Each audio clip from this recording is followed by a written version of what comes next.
été à l'heure globalement. Donc, en tout cas, merci à tous de votre présence.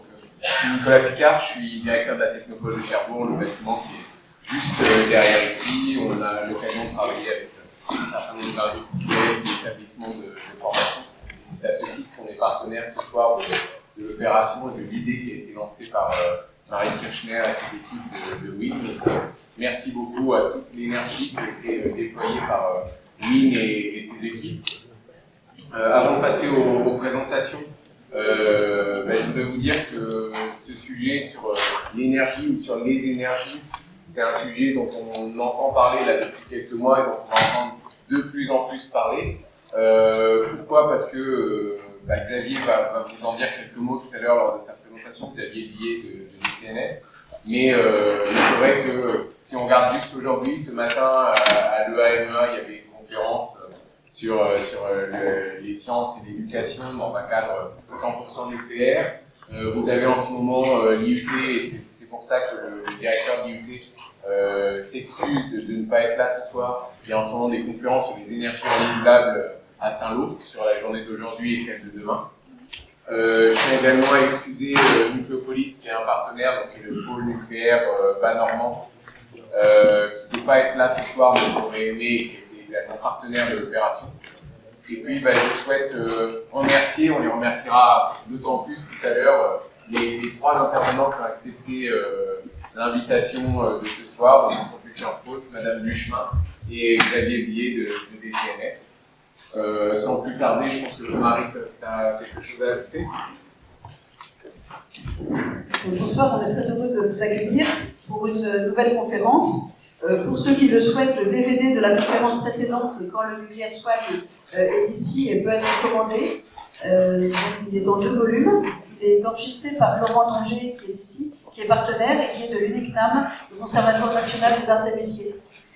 Voilà. Et donc, avant de poursuivre, nous allons passer la parole à Sébastien Delamarche, qui va vous présenter la Sven Basse-Normandie. Bonsoir à tous. Je ne vais pas prendre longtemps, c'était juste pour vous présenter, puisque pour les gens qui connaissent la Sven, ça faisait un bout de temps qu'il n'y avait plus personne pour animer le bureau Sven sur la Basse-Normandie. Donc voilà, j'ai eu l'immense honneur de rejoindre la Sven et au travers d'Areva, donc de prendre cette responsabilité en plus. Donc ça fait quelques mois que j'ai repris cette animation. Donc on a constitué un bureau sur la place Normandie avec l'objectif également d'organiser quelques conférences. Je pense que dans l'actualité aujourd'hui médiatique autour du nucléaire et notamment du débat énergétique qui va se lancer, je pense que la SFEM a tout son intérêt et a toute sa place pour prendre part à ce débat. Et donc dont la conférence aujourd'hui en fait partie. Je suis désolé, je vais me mettre sur le côté. Voilà, donc je trouve que c'est une bonne idée de faire ce type de conférence pour parler et promouvoir le nucléaire et alimenter le débat. Je remercie tous les organisateurs et notamment Marie pour organiser son dynamisme, pour organiser ce type de conférence, parce que Dieu sait si c'est souvent pas facile de réunir tout le monde pour arriver à faire ce type de conférence. Voilà, donc bonne conférence et puis à bientôt, je pense qu'on se verra dans de futures rencontres. Voilà, merci. Merci Monsieur Lamarche. Pascal Dorage de la Sven Jeune Génération. Donc c'est moi qui vais vous présenter rapidement nos intervenants. Donc ce sera le professeur Jacques Rousse qui va débuter les présentations en nous rappelant ce que sont les énergies au sens large, celles qui ont existé au travers des différents siècles. Anne-Marie Duchemin nous parlera de l'impact des énergies sur l'environnement et Monsieur Xavier de CNS développera l'innovation mise en œuvre actuellement pour les énergies marines renouvelables. On va excuser Madame Anne-Marie Virage, qui pour des raisons médicales n'a pu nous rejoindre ce soir, donc elle nous prie de bien vouloir l'excuser. N'oubliez pas sur les petites plaquettes qui vous ont été distribuées de pouvoir noter toutes vos questions qui apparaîtront au cours des présentations et on aura un espace d'échange à la fin des différentes présentations pour pouvoir poser vos questions et nos intervenants avec les différents modérateurs se feront plaisir d'y répondre. J'en profite juste pour vous demander d'éteindre tout ce qui est portable et qui pourrait gêner les différents présentateurs dans les différentes présentations. Marie l'a déjà fait. Un enregistrement sera fait de cette conférence, tout comme la précédente. Donc, cet enregistrement est fait par l'INAM. Du coup, j'en profite pour saluer et remercier tous nos partenaires. On commence par le Pays du Contentin. J'ai un petit papier pour les la communauté urbaine de Cherbourg, la communauté de communes de La Hague, Areva La Hague, EDF Flamanville 1, 2 et 3, DCNS Cherbourg, le site universitaire Unicamp, l'IUT Cherbourg-Manche, et particulièrement M. Langer, représenté par M. Picard, pour la disposition des locaux. Professeur Fausse, à vous. Bien, merci beaucoup. Bonjour à tous. Vous avez sans doute remarqué que Sébastien Lamarche, on a la même cravate, c'est ce qu'on appelle une transition dans la continuité. Donc, je vais prendre maintenant la parole. J'ai plus qu'à appuyer là, c'est bon, Ah. Bah oui.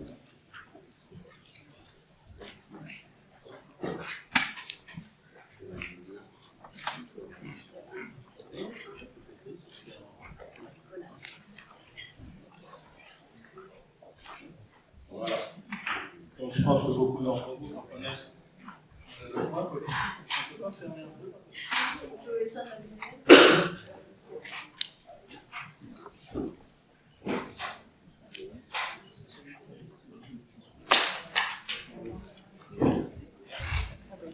Donc évidemment, c'est un vaste sujet, hein, parce qu'on commence à la préhistoire et je termine par ce siècle ou même le siècle d'après. Donc, d'abord, qu'est-ce que c'est que l'énergie? Alors, la définition de l'énergie, on connaît bien, c'est reflète une capacité à faire un travail, et c'est la capacité pour un système donc de modifier son état et de produire un travail sous forme de chaleur, de mouvement ou de rayonnement.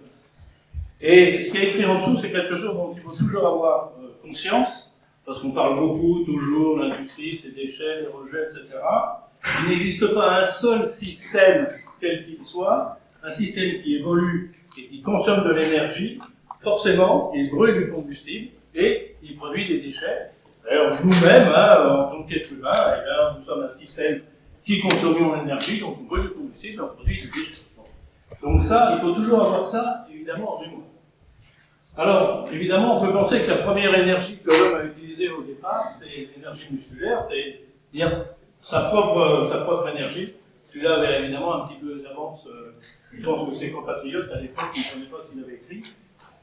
Et il faut savoir qu'en fait, l'homme développe une puissance de 100 watts. Ce qui fait que si vous prenez notre rythme de travail, ça fait 165 kWh par an.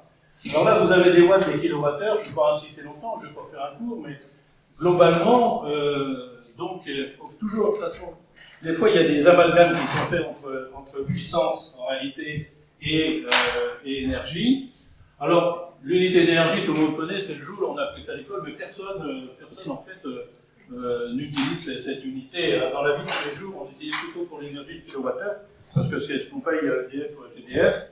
Et en équivalent, évidemment, vous avez donc le kilowatt en puissance, qui est une énergie d'un joule par seconde. Et donc, c'est 165 kWh, c'est au rythme français du travail, 35 heures par semaine, 47 semaines par an. Mais ça veut dire, vous voyez, que si les payés au SMIC, ça fait 145 € du kilowattheure. Hein. Et donc, c'est parce qu'heureusement, pas encore, c'est moins ce qu'on paye EDF. Et il y a même un facteur quasiment moins 100, hein, si ce n'est 1000, oui, 1000 même. Donc, voilà, ce qui nous permet, évidemment, aujourd'hui, d'utiliser ce qu'on appelle des esclaves énergétiques, avec lesquels, donc, on a plus ou moins, on en utilise.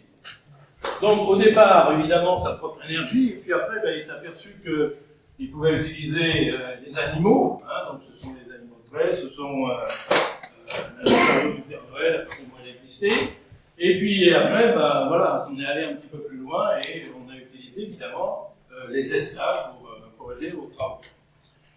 Et puis après, il a observé, évidemment, ce qui l'entourait, et il a découvert le feu, comme vous le savez, on ne va pas revenir là-dessus. Bois, charbon de bois, la force du vent, évidemment, où là, d'ailleurs, on lit à la fois le vent et puis probablement les esclaves, les galériens qui font avancer le bateau. La force de l'eau, vous voyez, c'est le premier qui décrit un moulin à eau, sur la farine d'ailleurs. On est en 30 avant Jésus-Christ, c'est Vitruve. Hein, donc vous voyez, ça fait quand même un moment. Ceux aussi qui vivent dans des dans des pays où il y a de la géothermie, eh bien, on utilisait très vite cette géothermie, les fours à pain ou autres, donc à cette époque-là. Et puis on a utilisé donc le combustible fossile. Alors on est déjà, évidemment, le gaz était utilisé depuis très longtemps, hein, au 4e siècle avant Jésus-Christ chez les Chinois. Mais en Europe, c'est beaucoup plus récent, hein, à partir du moment où Volta a isolé donc le méthane à partir du gaz des marais, on est en 1776, et c'est le développement à partir de 1785. Le charbon, là où c'est à peu près à la même époque. Le pétrole, donc lui, était connu depuis l'Antiquité, mais évidemment pas comme combustible. Et la lampe à pétrole, quand même, elle a envoyé dès le Moyen-Âge, mais l'industrie, évidemment, c'est beaucoup plus récent, comme vous le savez. C'est le début de l'ère industrielle, on est en 1850. 1857 en Roumanie, un tout petit peu en États-Unis. Mais il faut savoir que cette révolution industrielle dont je viens de parler, en fait, elle n'est pas due seulement à l'utilisation de ces combustibles, mais aussi à l'avènement des transports, pareil, et à la machine à vapeur, avant de Nipata, etc. Parce que ça a permis évidemment un développement plus important. Jusque-là, les industries elles s'étaient concentrées là où on trouvait effectivement ces sources d'énergie, essentiellement le bois et l'eau, les forêts et les rivières. Le vent à l'époque, ça servait pour les moulins et la marine à voile, c'est à peu près tout. Et on a fait évidemment beaucoup de progrès lorsque on a pu utiliser en particulier le chemin de fer. Alors l'énergie d'hier est quand même un passé proche, c'est l'uranium et l'énergie nucléaire. On est dans la seconde moitié du XXe siècle et évidemment pas très très loin de nous, on a le nucléaire d'aujourd'hui et le nucléaire de demain. Alors dans le Cotentin, sur ce plan-là, vous savez qu'on a évidemment pas mal d'installations nucléaires, sur une usine de traitement, bien sûr, de la Hague, de centres de stockage de manches et puis ces réacteurs dont je viens de parler. Alors l'énergie aujourd'hui, ces usages en fait on les connaît, électricité, chaleur, transport. Et vous voyez qu'au XXe siècle, en fait, si on regarde la consommation d'énergie sur la planète, elle a été multipliée par 10 en 100 ans. On utilise à ce moment-là une nouvelle unité qui est le gigatec, qui provient, vous voyez, de la tonne équivalent pétrole, que j'ai relié ici en kilowattheure. En gros, pour se fixer des idées, un Français utilise à peu près 3 têtes par an. Hein. Donc évidemment, si on se passe à l'échelle de la planète, eh ben, on est en milliards de ça, c'est-à-dire on raisonne en gigatec. Alors on voit une grande disparité quand même, je pense que j'ai détaillé un peu mieux dans le cas ici, c'est-à-dire que les pays qu'on appelle aujourd'hui en voie de développement, qui sont l'Afrique, l'Asie et l'Amérique latine, évidemment, sont des pays qui aujourd'hui consomment, dépensent très très peu d'énergie, mais ce sont des pays qui vont évidemment en consommer, et c'est logique pour eux, on ne voit pas de quel droit ils n'auraient pas le droit de remonter au niveau au moins de l'Europe, si ce n'est pour aller jusqu'en Amérique du Nord, où on cache quand même un peu l'énergie, ce qui fait que on peut penser que la demande énergétique de l'avenir, évidemment, va augmenter. Alors, on peut regarder aussi par rapport à la population. Alors, vous savez qu'il n'y a pas si longtemps que ça, mais ça va quand même déjà faire bientôt un an. Hein. On a franchi la barre des 7 milliards de terriens. Et vous voyez, on était 6 milliards et demi le 19 décembre 2005, à la veille des vacances de Noël, cette année-là. Et il n'y a pas de rapport. Et quand vous faites le delta, eh bien, vous voyez que ça fait 227 000 par jour en plus. C'est-à-dire, chaque journée, entre ce 19 décembre 2005, si on fait une moyenne du 30 octobre 2011, se rajoutait 227 000 personnes sur la planète. Vous connaissez à peu près la population ici de l'arrondissement de Cherbourg, donc vous voyez ce que ça peut faire. Alors évidemment, vous allez me dire, oui, mais depuis on a pris conscience de ça, on fait attention, ça diminue, etc. Alors on peut regarder, c'est-à-dire ce matin, voilà, vous avez les chiffres, vous voyez que depuis on a pris 84 millions d'individus en plus, ce qui fait que le delta maintenant il est à 233 000. Donc il continue d'augmenter, ce qui d'ailleurs n'est pas illogique. Et ce qui est intéressant pour en discuter, c'est que vous voyez que plus de 90% de ces naissances ont lieu justement en Asie, en Afrique et en Amérique latine. Chaque journée, il y a, vous voyez, à peu près 5, un peu moins, hein, bien sûr, un peu moins de 5 naissances par seconde. Donc il y en a 403 000 et puis il y a 170 000 décès, donc le delta c'est 230 000. Alors on peut essayer de se projeter un peu dans l'avenir. Il y en a qui disent on sera 9 milliards, il y en a qui disent on sera 10 milliards, on était 7 milliards en 2011. Qu'est-ce que c'est que cette courbe? Cette courbe, c'est justement l'accroissement journalier de la population. Alors, vous voyez que ceux qui disent bah, on sera à 9 milliards, ça veut dire que bah, d'ici là, évidemment, et même d'ailleurs à partir d'aujourd'hui, il faut presque faire une marche, il faut qu'on tombe à peu près à 100 000. Alors, c'est pas très facile de penser d'un seul coup, on va passer de 233 000 par jour à 100 000 par jour. Hein. 200 000 si on veut être à 10 milliards. Dans les calculs que j'ai fait après, moi je me suis basé sur 10 milliards. Hein. Mais vous voyez que même si, certes, ça s'est un petit peu infléchi, mais même si on regardait à peu près aujourd'hui, on arriverait à 10 milliards et demi, 11 milliards en 2005. Alors les sources d'énergie, elles sont évidemment très très nombreuses. Hein. On ne va pas tout détailler, mais vous voyez, l'eau, le soleil, les courants, le vent, la marée, la biomasse, la géothermie, la vapeur. L'énergie musculaire, toujours, heureusement, moi on peut espérer que c'est vrai partout. Il n'y a plus d'esclaves, mais il y a toujours des animaux de grève, c'est quand même ça très peu de choses par rapport au reste. Alors ça c'est les sources d'énergie aujourd'hui, vous voyez, c'est assez important parce que on s'aperçoit qu'en réalité, ce qui s'appelle les combustibles fossiles, dont alors on va un peu moins nous rabattre les oreilles là aujourd'hui que les Allemands commencent à développer à fond le charbon et le lignite, mais jusque-là, ce fameux gaz carbonique, ce CO2, bah, aujourd'hui, vous le voyez, c'est 85% de nos sources donc, énergétiques. Et là-dessus, en termes économiques évidemment, hein, je parle de réserve économique, vous en avez 36 plus 22, c'est-à-dire 58% gaz et pétrole qui vont disparaître d'ici 2050. En tant que, encore une fois, source économique. Alors, ça c'est intéressant. Pourquoi? On s'aperçoit que justement, ces fameux combustibles fossiles qu'il faut essayer d'éliminer, c'est les seuls qui sont présents dans toutes les utilisations. Et que là où on a le plus de choix, c'est pour faire de l'électricité.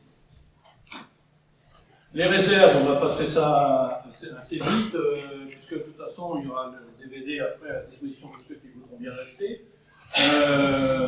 Donc, vous pourrez retrouver tout ça. Mais vous voyez que le pétrole, 2050, voilà, et encore au rythme actuel, faire très très attention à ça, parce que le rythme actuel, il change tous les jours. Plus vous avez évidemment augmenté la dépense, et plus, évidemment, ces réserves diminuent. Vous voyez, les Chinois ont multiplié par 6 en 10 ans leurs importations de pétrole. L'Arabie Saoudite a multiplié par 100 ses exportations de Chine. Donc ça veut dire que, voilà, ça c'est soumis quand même à ce genre de réserve, si je puis dire, pour ces réserves. Alors, là, j'avais rajouté ça parce que des fois, je fais ça dans les conférences qu'on appelle pas les universités du troisième âge, mais on met du temps libre, c'est plus gentil. Hein. Et en de 2050, la région de nouveau 2050, voilà, 2050. Alors, il faut que les traumatisent quand même. Donc, c'est leurs petits-enfants, c'est leurs enfants. Alors, j'ai mis cette planche, j'ai dit, bon, quand les bébés 2000 souffleront leurs 50 bougies, il n'y a plus de pétrole. Quand ils prendront leur retraite, ça c'est pas une interrogation pour 68 ans, il n'y aura plus de gaz. Encore une fois, je creuse un trou et j'ai le pétrole qui gicle. Ça sera terminé. Hein. Donc, en revanche, effectivement, il faudra en tenir compte, parce que de toute façon, on les souhaitera, parce qu'on va manquer d'énergie, il reste évidemment les schistes bitumineux et des sarres asphaltiques, le gaz de schiste, dont vous avez entendu parler. Là, il y en a plusieurs centaines de gigatèques. Plusieurs centaines de gigatèques, c'est un peu comme vous avez vu pour le charbon, c'est-à-dire quelques siècles de réserve. Mais bien sûr, c'est coûteux en énergie, c'est polluant à exploiter, il faudra faire avec. Alors, on a terminé, vous savez, le siècle, c'était même d'ailleurs aussi le millénaire, avec deux événements importants. Le premier qu'on appelait le développement durable, dont la meilleure définition est celle-là, répondre aux besoins du présent sans compromettre la capacité des générations futures à satisfaire les leurs. Alors, c'est intéressant de regarder comment la France se situe, par exemple, dans la consommation de pétrole. Vous remarquez d'ailleurs que les pays qui ont augmenté le plus leur consommation sont ceux qui se sont développés le plus. Hein, la Corée du Sud, avant 25 ans, elle est sortie du Moyen-Âge. Mais vous voyez, ça se fait évidemment avec une consommation énergétique qui est importante. Et la France, elle a fait moins de 12% parce qu'elle a développé, évidemment, d'autres sources d'énergie, dont certaines sont très proches d'ici, comme vous le savez. Et puis, il y a eu le protocole de Kyoto, qui a été signé, vous voyez, on est juste à la fin, décembre 1997, 159 pays, et et voilà. C'est vous qui faites des trucs avec...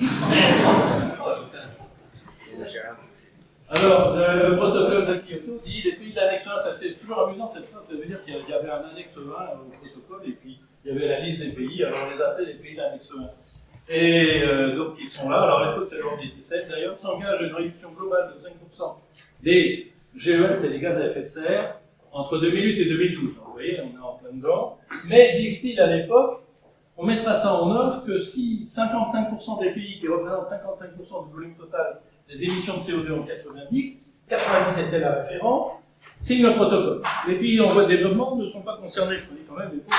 Il faut quand même qu'ils développent. Nous, on s'est développé, on a consommé énormément d'énergie, il ne faut quand même pas qu'on les vit. Alors pendant très très longtemps, en fait, on était en dessous de cette barre des 55%, donc tout le monde était tranquille, on n'était pas obligé de mettre ça en œuvre. Et puis un jour, la Russie a signé, et là on a basculé, effectivement, de l'autre côté. Alors ce qui est amusant, c'est de voir, puisque 90 était la référence, un peu ce qu'ont fait ces pays par rapport aux vœux pieux. Vous voyez, les États-Unis avaient dit, bon ben nous on va essayer de faire moins 7. En fait, ils ont fait plus 7,7. L'Europe des 15 avait dit, on va faire moins 8, on a fait plus 3. Le Japon, moins 6, il a fait 18,9. La Russie, bon, elle n'était pas trop concernée, et ils sont aperçus qu'en faisant très peu, c'est pour ça qu'ils ont signé, en faisant très peu en fait, de gestes en économie d'énergie, ils arrivaient à l'économiser beaucoup parce qu'ils gâchaient beaucoup d'énergie. Du coup, ils ont signé. La Chine n'était pas concernée, pendant le même temps, elle a fait plus 44,5, et vous voyez, globalement, le monde a fait plus 7. Alors ça aussi, c'est intéressant à regarder, c'est le classement mondial en tonnes de CO2 par habitant. En 2008, c'était les derniers chiffres. Alors, vous voyez sur le podium, vous avez les États-Unis, l'Australie, le Canada. L'Arabie Saoudite n'est pas très loin, la Russie, la Corée du Sud, l'Allemagne, vous voyez qu'il y a 9,8, quand nous on est à 5,8, et ça va bien augmenter encore.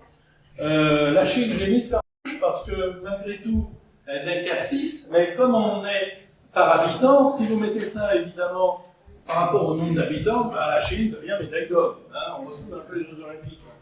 Et les États-Unis ne sont pas très loin derrière. On dit que l'Inde va bientôt battre la Russie. À mon avis, le Japon, s'il abandonne aussi le nucléaire, va rejoindre aussi probablement sur le podium. En gros, à la médaille de bronze, on va en trouver 3 bientôt. Et nous, vous voyez, ben, on est 15e par rapport à ces pays riches là. Et on est, je vous ai dit ça ici, ça c'est l'Europe. Vous voyez, nous on est 66e au monde en fait, et on est 27e sur 36 en Europe. Et vous avez le Luxembourg en tête. Parce que là, il y a tous les pays, le Luxembourg, très très largement en avant. Vous voyez, bon, ils ne complètent pas quand même les Luxembourgeois, parce qu'ils viennent manifester la CATNOM en disant « Oh là là, le nucléaire, il faut l'arrêter tout », mais eux, qu'est-ce qu'ils nous balancent? Comme gaz carbonique, là, ils s'en foutent complètement. Hein, derrière, vous avez l'Estonie, la Finlande, etc. Et nous, on est effectivement très loin. On est sauté une. Oui, voilà. Alors, là, on s'interrogeait effectivement, du coup, jusque-là, si vous voulez, ça se passait un peu très bien. Et puis là, on s'aperçoit que la pénurie d'énergie arrive, que l'énergie va augmenter, qu'il y a des réserves énormes que l'on n'exploite pas. Ça peut peut-être se faire au détriment de la protection de l'environnement, on ne sait pas. Est-ce que, effectivement, on ne va pas. Voilà. Est-ce que ça va l'emporter toujours par rapport aux régions économiques? On peut poser la question. Alors j'ai fait hier, j'ai fait aujourd'hui, on va voir un petit peu pour demain. Alors je vais passer rapidement les sources d'énergie pour demain. Donc l'énergie éolienne d'abord. Alors vous savez, il y a offshore et onshore, c'est-à-dire que onshore je suis sur le sol et offshore je suis en mer.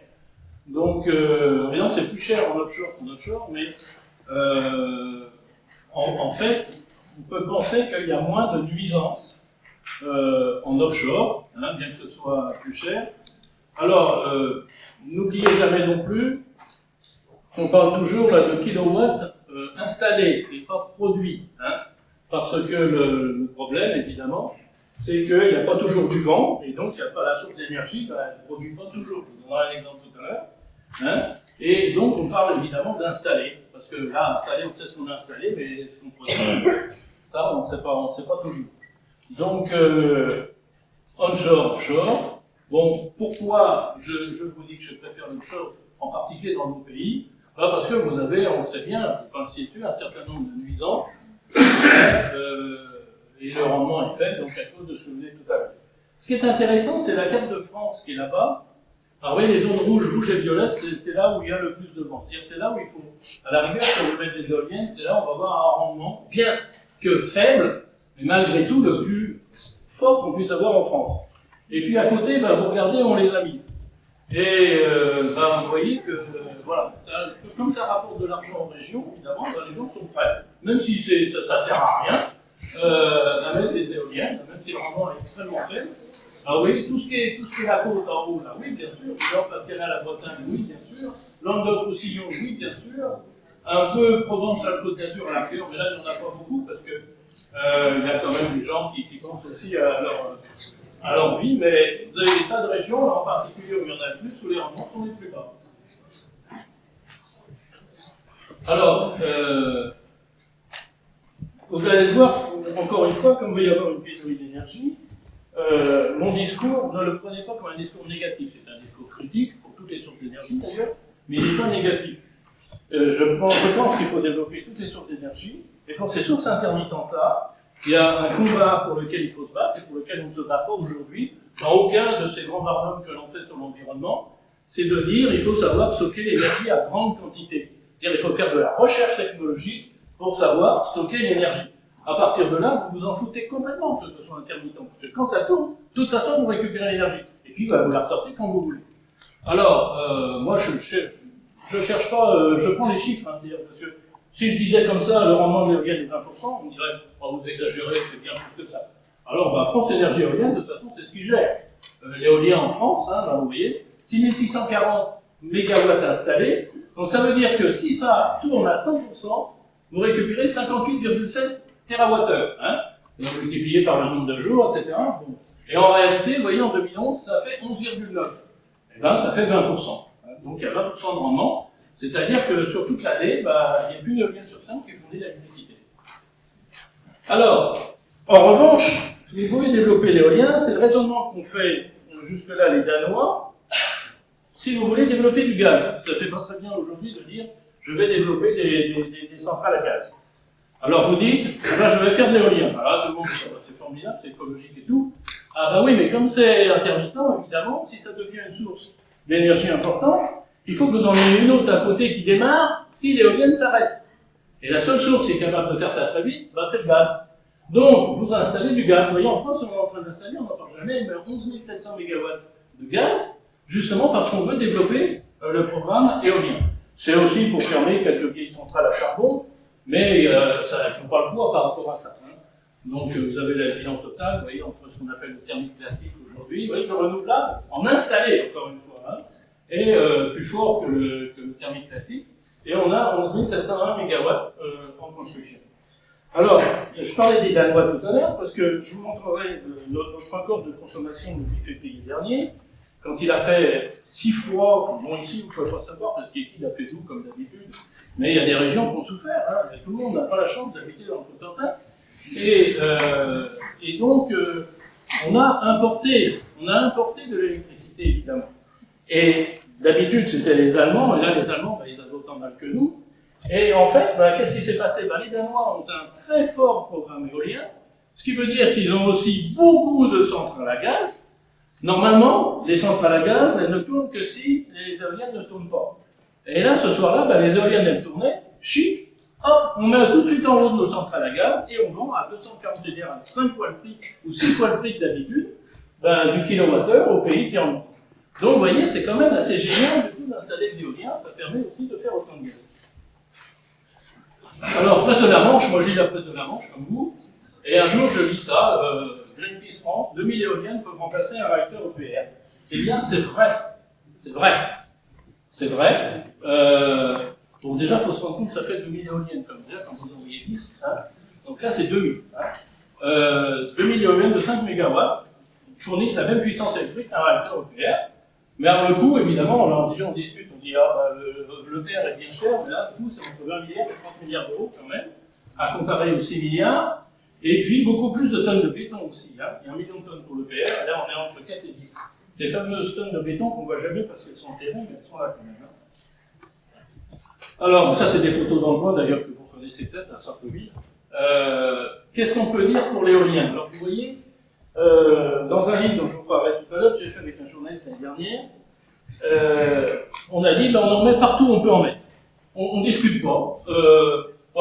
couvre la planète d'éoliennes, et à partir de là, qu'est-ce qu'on peut récupérer comme énergie? Un grand maximum, si vous faites ça, c'est 3 gigatèmes. C'est considérable par rapport à ce qu'aujourd'hui, hein, mais on ne pourra pas faire plus de toute façon. Donc, on va retenir ce chiffre-là pour la suite. Alors, ça fait 6 millions d'éoliennes, hein. Bon, mais on discute pas, hein, mais ça fait quand même... Bon, ça fait une surface mondiale occupée, c'est pas si énorme que ça, 10 fois celle de la France. Bon, c'est pas si terrible, mais quand même. Alors, vous avez l'énergie hydraulique. Il faut savoir que l'énergie hydraulique, encore aujourd'hui, bien que le charbon fasse beaucoup de morts, c'est quand même l'énergie hydraulique qui fait le plus de morts, hein, par kilowattheure fourni. Bon, le plus proche de nous, c'était 1963 donc en Italie, et plus récemment 15 000 morts quand même en Inde.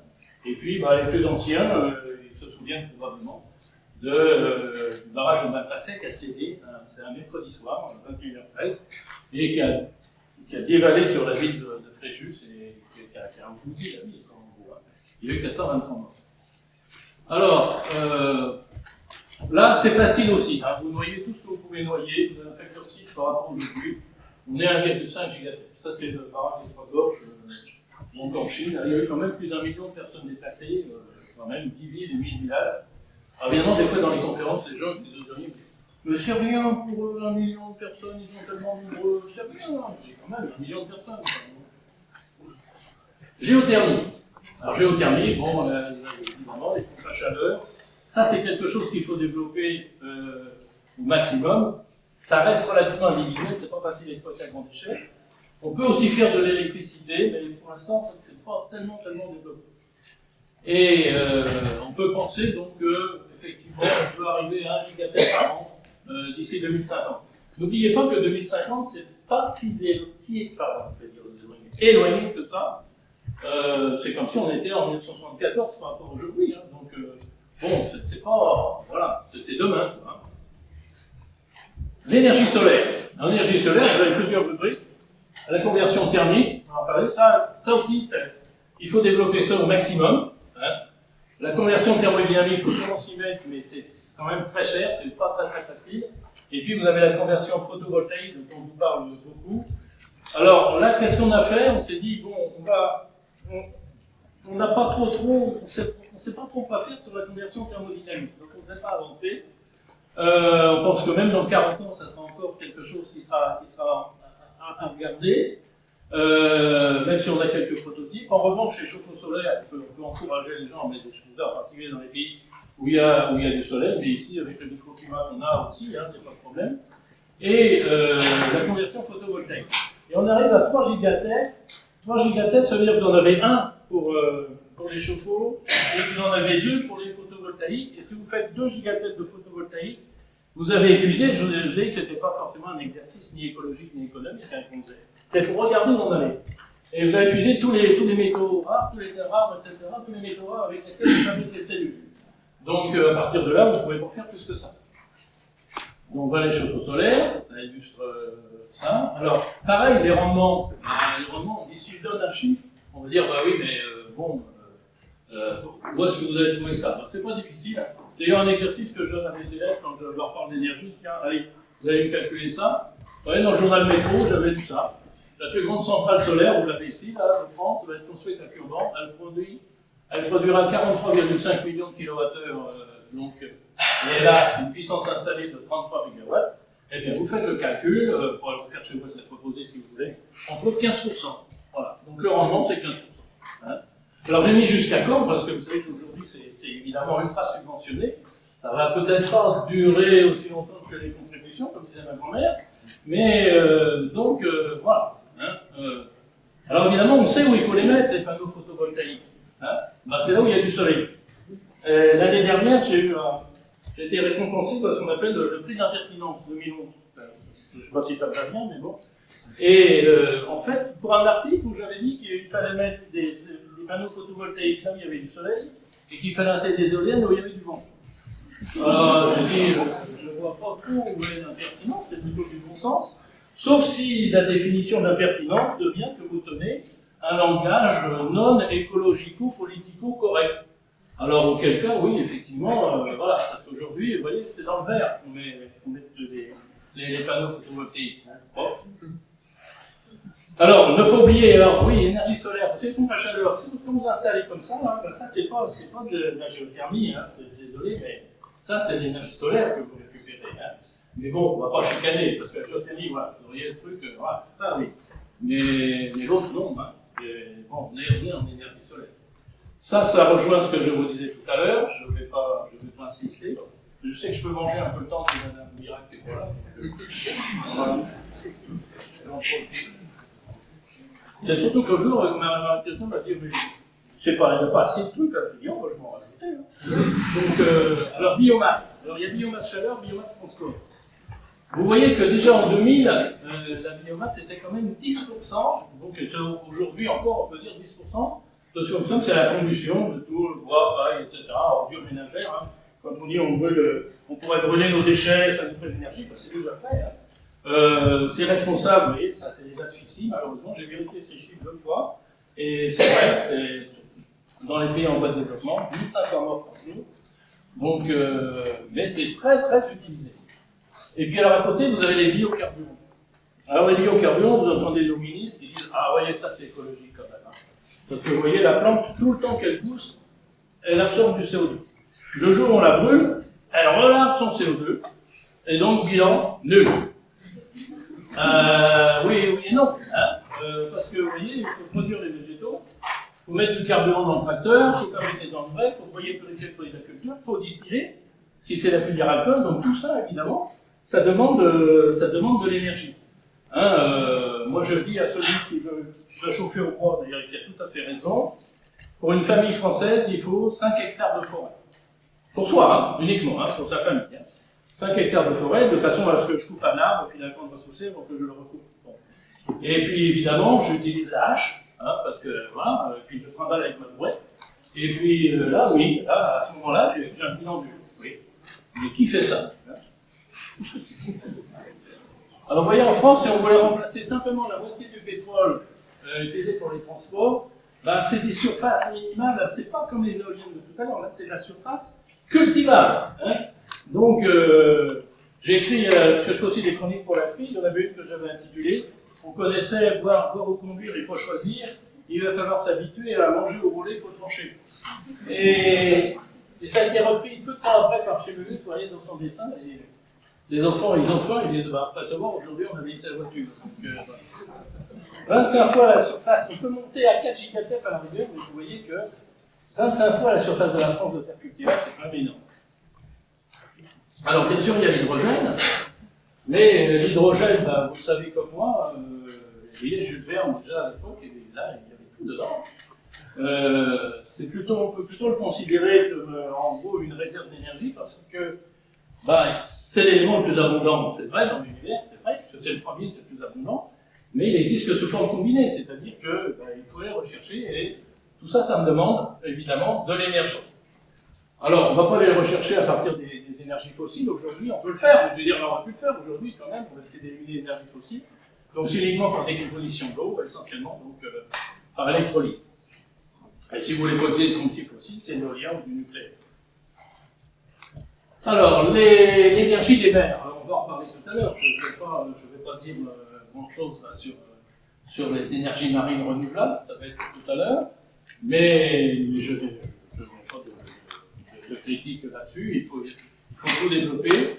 Le problème, c'est de savoir, voilà un petit peu tout, c'est vrai, il y a des tas de prototypes, et peut-être maximal, on pense, 1 gigatep en 2050.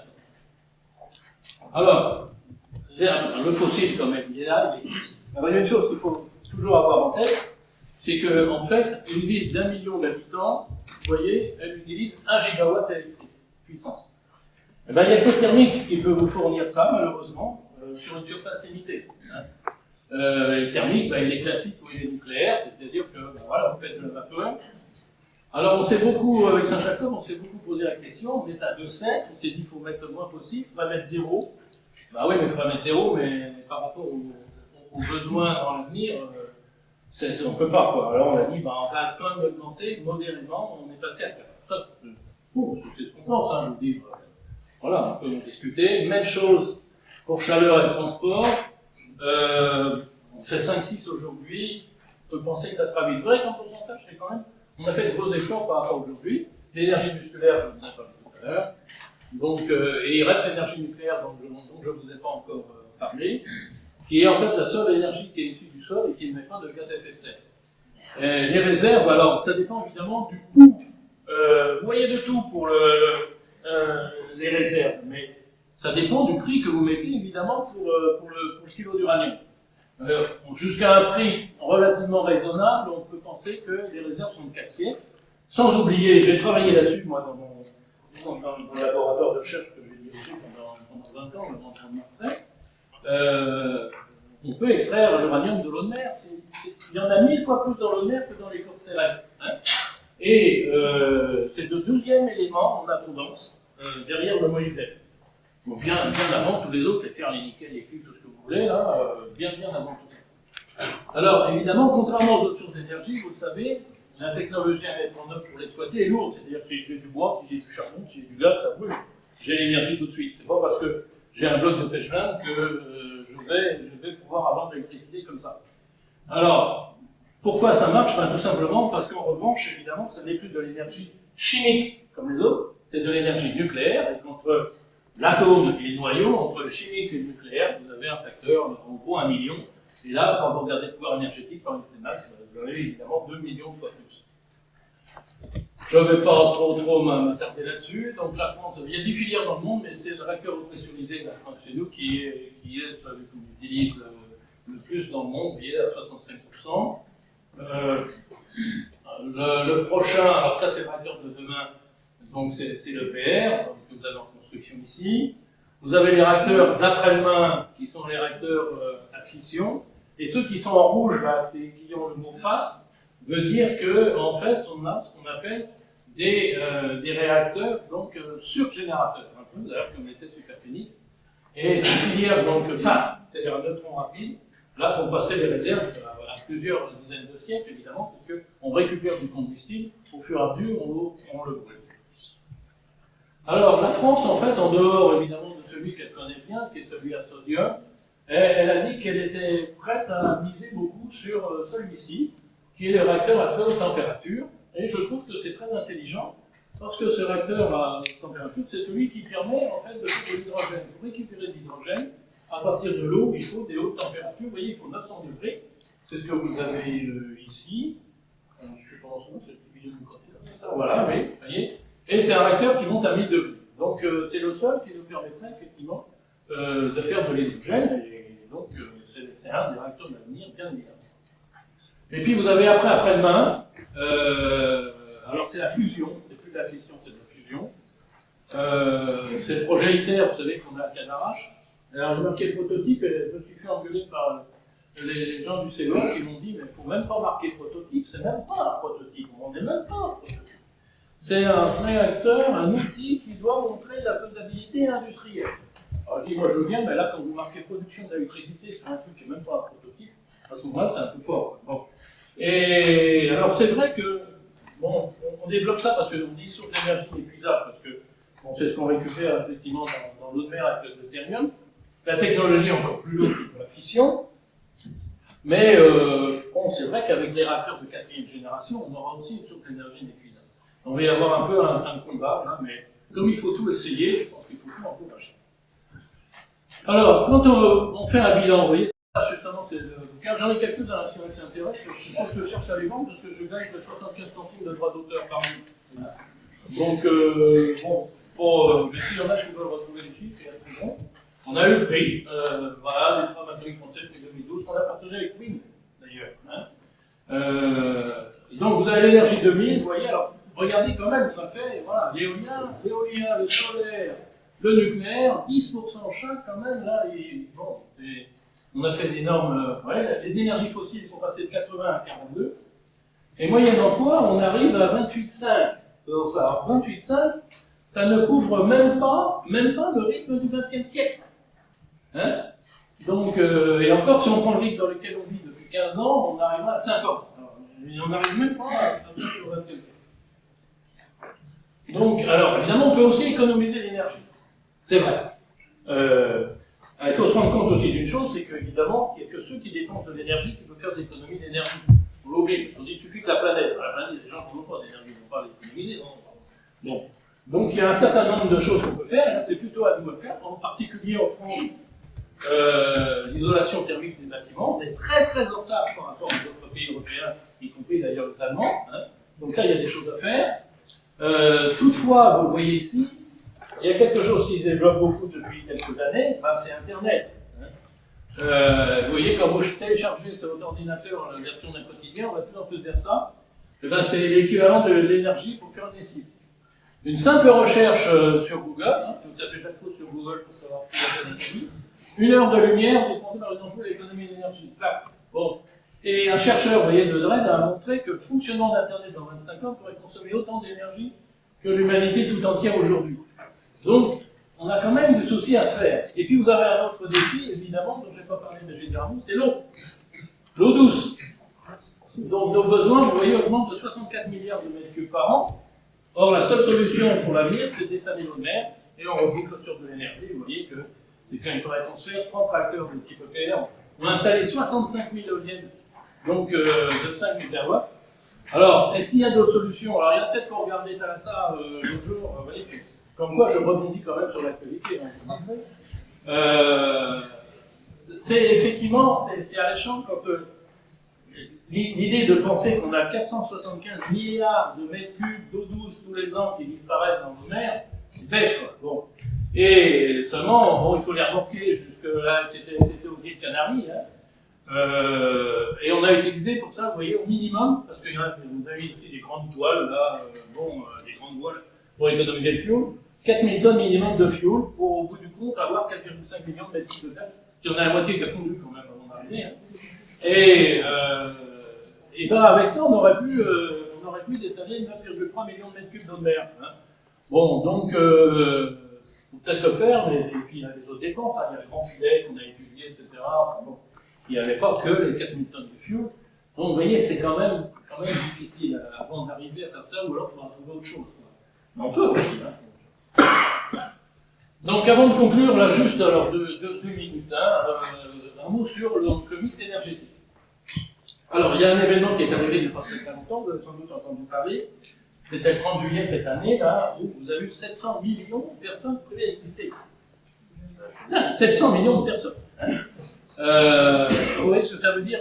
L'eau, la dernière fois, c'était arrivé, alors les plus anciens se souviennent sans doute, le 19 décembre 78, 8h32. Moi, j'avais commencé mon cours en amphi, d'ailleurs, c'était à 8h30, et vous dites, hop, à 32, plus rien, dans le noir. Là, on fait dans le noir complet. Bon, donc partout, les trains s'étaient arrêtés en race campagne, enfin les métros aussi, enfin tout, il n'y avait plus rien. Il n'y avait plus d'eau, puisque bah, c'est pareil, hein, donc plus aucune pompe ne fonctionnait, plus de chauffage, plus rien.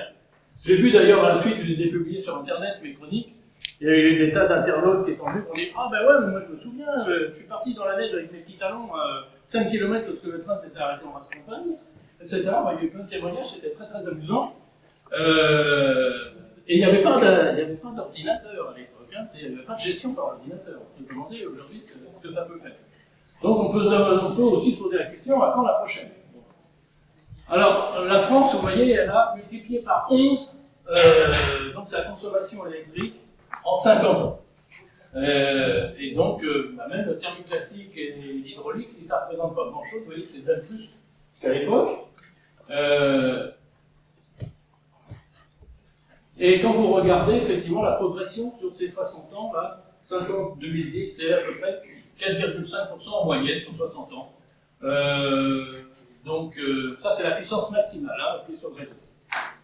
Et le record aujourd'hui, vous le savez, c'est celui du 8 février, c'est ce que je vous disais tout à l'heure, où on a franchi à 19h, c'est fini, hein, 19h, la barre des 100 000. On n'avait jamais franchi 100 000 mégawatts. Et quand vous regardez, alors vous pouvez, le réseau actuel, vous avez ça, un quart d'heure par quart d'heure tous les jours, vous pouvez trouver chaque source en plus d'électricité. Vous avez tout le détail, donc vous verrez que je raconte pas l'histoire.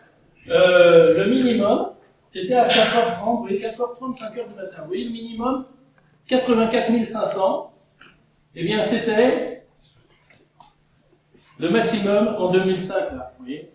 C'est-à-dire que le minimum de notre consommation, là, était 5 ans, même 2007, 5 ans avant, le maximum, le pic, il y a 5 ans. Donc, ce qu'on peut dire aussi, si tu veux bien avancer. Ah ben non, je ne vois plus là, pardon, je ce que je faisais. Hein. Voilà. Quand on dit qu'on veut essayer de descendre le nucléaire à 50%, là on l'a frôlé. Hein. Pourtant, il y avait pratiquement tous les réacteurs qui tournaient, ce qui est une gageure, c'est pas toujours comme ça. Il n'y en avait que 2 qui ne fonctionnaient pas, donc 56 sur les 58 qui tournaient. Eh bien, ce soir-là, le nucléaire ne fournissait que 58% de l'électricité, et même là, au minimum, on était à 70. Si vous regardez l'éolien, eh bien, à 3 heures du matin, il fournissait la moitié. Vous voyez, 3000 sur 6600, c'était 3,6% de la consommation. En revanche, à 19 heures, eh bien, il n'y avait plus que le quart des éoliennes qui tournaient. C'est-à-dire que vous voyez, alors, le photovoltaïque, on n'en parle pas, à 19 heures, un 8 février, en France, et donc, vous voyez, en dehors de l'intermittence, vous avez aussi la non-fiabilité. On s'en fout que les éoliennes tournent à 4 heures du matin, on s'en foutait complètement. En revanche, on aurait bien voulu qu'elles tournent à 19 heures. Ah non. Hein. Parce que là, voilà, on est spectateur, on est facteur. Il faut vraiment stocker l'énergie. Alors tout ça, ça a un surcoût. Hein. On parle des sources d'énergie. Je ne sais pas si vous avez vu votre facture d'électricité depuis quelques années. Ça, c'est la mienne, hein, vous voyez. Ça, chaque année, on rajoute des taxes. Hein. Je pense que ça dans les détails, non, parce que la courbe est intéressante. Donc vous voyez, si le coût du kilowattheure, en fait, il n'augmente pas énormément, vous constatez que les taxes, en fait, et puis on en a encore cette année, augmentent évidemment de plus en plus. Bon, non, parce que ça, je suis encore en train de remonter en arrière, voilà. Alors ça aussi, c'était la presse de la Manche, hein, vous l'avez vu. Bon, c'est vrai qu'on peut s'interroger, quoi, ni nucléaire, ni effecteur. Bon, je veux bien, mais il reste plus grand-chose, quoi. Hein. Bon. Donc, il faut aussi savoir être raisonnable. Voilà, c'est ma conclusion sur un coucher de soleil à Aurigny, hein, de l'île d'Aurigny, que vous aurez tous reconnu. L'humanité est juste manquée effectivement d'énergie dans l'avenir. Et ce qu'il faut savoir, c'est que la planète, en fait, ne s'affranchira d'aucune source d'énergie, quelle qu'elle soit. Et donc, il faut s'y préparer, afin de protéger au mieux, évidemment, l'avenir des générations qui arrivent. Je vous remercie de votre attention. Ça, c'est pas dans le Cotentin, hein, mais c'est pas très loin. Merci pour moi.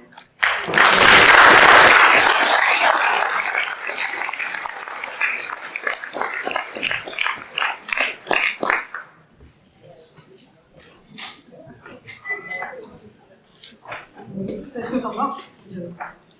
Bonsoir tout le monde. Je vais avoir la part difficile de, non pas de répondre à M. Faust, que je connais bien, parce que nous sommes collègues depuis plusieurs années, collègues à RMANC, de qui je pense que tout le monde sait ce que c'est. Je rappelle, une commission locale d'information du nucléaire. Et moi, j'ai la difficile tâche de parler de protection de l'environnement et de tout ce qui vient d'être dit là. Donc, je ferai ce que je pourrai. Et mon raisonnement n'est pas du tout le même, je pense que vous vous en doutez. Je vais aller aussi près de ce que j'ai fait, sinon ça ne va pas.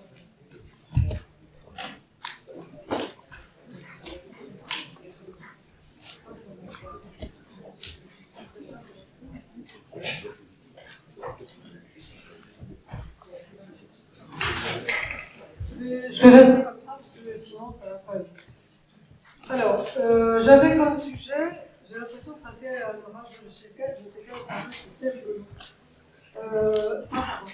J'avais comme sujet donc énergie et environnement. C'était difficile parce que je connais M. Faust et je savais à peu près ce dont il parlerait et la manière dont il en parlerait. Donc de ce côté-là, je ne suis pas vraiment prise en train. Donc j'ai choisi de parler des énergies non renouvelables, c'est-à-dire celles que nous appelons classiquement les énergies fossiles, et de faire entrer dedans l'uranium. Et la première page que vous avez sous les yeux, ben c'est ça, une mine d'uranium, une torchère de pétrole en mer, et puis aussi un tas de charbon. Voilà, on continue. Alors, ces énergies fossiles, elles ont en commun d'avoir toutes mis des millions d'années à se constituer, mais elles ne sont pas renouvelables. C'est ce qu'elles ont toutes en commun. Et donc, elles ont été exploitées depuis environ 150 ans, ça on est bien d'accord là-dessus, d'une manière totalement insouciante et excessive à nos yeux. L'objectif, l'unique objectif, était de satisfaire l'enrichissement, le besoin d'enrichissement des exploitants des différentes compagnies exploitant, qui l'uranium, qui le pétrole avant, et le charbon toujours. Voilà. Et après, qu'est-ce qu'on fait? Alors, les résultats qui ont été obtenus, là on a choisi de présenter ça d'une manière un petit peu humoristique. Les résultats qui ont été obtenus avec cette exploitation systématique des énergies fossiles, eh bien, nous les connaissons tous. L'agrément, c'est pas la peine d'en parler, vous le connaissez, mais aussi la surabondance, j'ai insisté là-dessus. Nous avons choisi une image de garçon bloqué, un gamin, une personne, on ne sait pas trop si c'est un gamin, hyper gavé de surabondance. Voilà, c'est un peu de la provocation, mais après tout, on a le droit aussi. Seulement, cette facilité d'existence, elle ne concerne pas tout le monde, et surtout, elle concerne de façon très inégale l'humanité, et il y a toute une grande partie de l'humanité qui, elle, reste totalement en dehors de ces avantages-là. Et il faut bien penser à eux aussi. Alors, les traces dans l'environnement. Je ne vais pas parler une heure, je vous rassure, parce que sinon, je n'en sortirai pas, je pourrais, mais non, je vais me retenir. Donc, quelles traces dans l'environnement? Eh bien, des modifications très importantes du paysage. Les modifications du paysage, bon, on pouvait choisir des tas de choses, j'ai pas retenu beaucoup d'images, j'ai retenu celles des conséquences des pluies acides. Les pluies acides qui ont beaucoup fait parler d'elles il y a environ 10 ou 15 ans en Europe, et puis maintenant, les choses ont été modifiées, l'industrie a réagi par rapport à ça, et ça concerne aujourd'hui plutôt l'Extrême-Orient que l'Europe occidentale.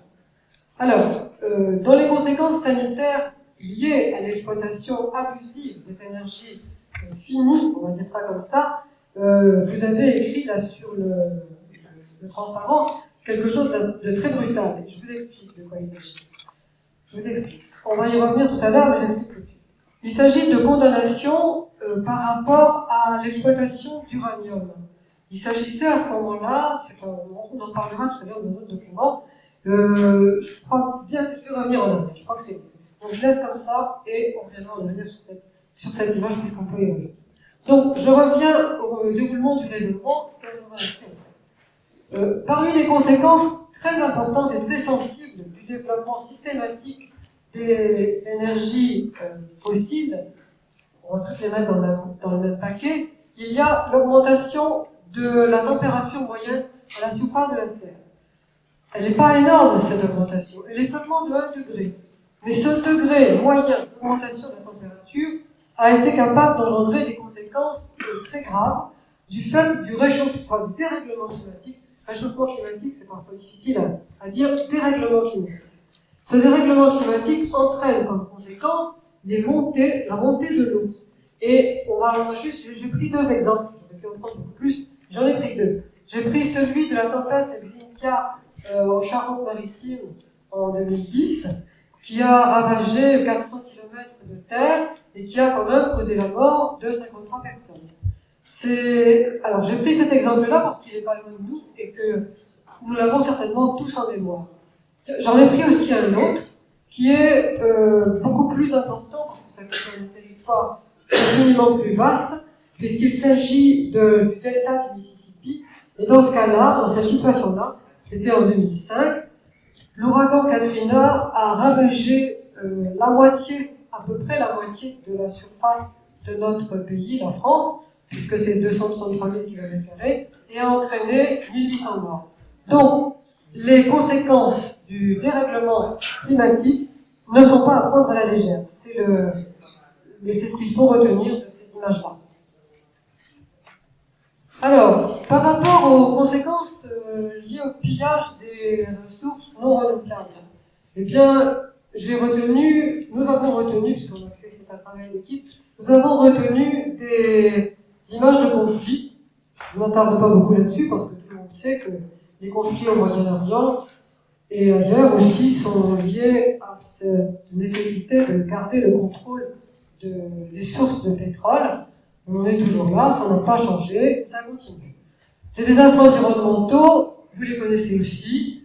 C'est pareil, j'ai pris seulement des exemples. J'ai retenu l'exemple de l'Erika, au large des côtes bretonnes, en 1999. Et puis j'ai retenu aussi, que je ne fais que citer, les catastrophes dans le golfe du Mexique.